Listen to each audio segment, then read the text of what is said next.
For today's video mga idol ay magluluto tayo ng balbakwa, yung balat or paa ng baka. So famous na luto nito sa Visayas at Mindanao. Kaya sa mga eksperto ng ganitong lutuin, paki-comment po kung nagkulang tayo sa mga ingredients na to. So tara! At eto na nga mga idol yung paa or pata ng baka. So pinachap-chap na natin to at lininisan na, pakukulaan lang muna to at palambutin natin ito mga idol, no? So sibuyas, bawang, luya, syempre kailangan ng paminta at saka yung laurel pa sana, hindi lang natin na videoan mga idol. So isasalang na natin yan. Marami po tayong kahoy ngayon dito. Outdoor cooking muna tayo dahil wala na po yung bagyo. Medyo mainit-init ngayong umaga. Sakto ngayong mamayang tanghali pa ng halian. So kung meron kayong kahoy, okay lang yan or uling. Pero kung wala naman, pressure cooker, mas maganda mga idol. Ayan, after 3 to 4 hours, sauce, malambot na yung ating baka mga idol, no? So napakasarap po nito, gelatinous.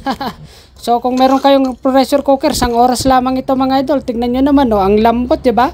Ayos na ayos. So hanguin lang natin yan, tapos igigisa na natin yan mga boss idol. At ayan na nga mga boss idol, gisa-gisa lamang, bawas sibuyas, bawang at saka yung luya natin mga boss idol. Damihan nyo yung luya nya dahil yan ang magdadala ng lasa ng balbakwa mga idol. At syempre yung ating atswiti, yung atswiti po talagang nagdadala dito, no? So gisa-gisa lamang mga boss idol. Ayan, at lagyan na naman natin ng atswiti mga idol. Ayan, kailangan mapulang-mapula yung ating balbakwa mga idol dahil yan po ang kanyang signature mga boss idol.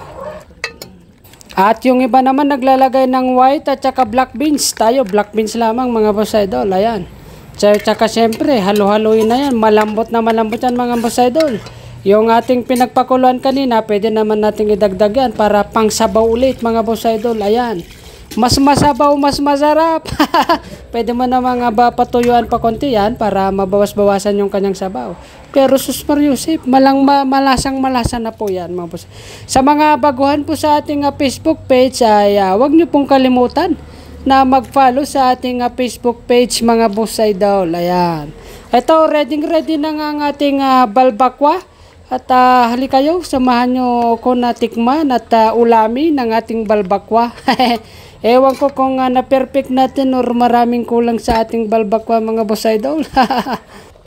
Kahit na yung purong-puro na balat ng mga baka mga idol, pwede po naman po yan. No? Pinili lang talaga natin yung pata ng baka ang ating ginamit dito. Pero yung balat naman talaga ang main ingredient.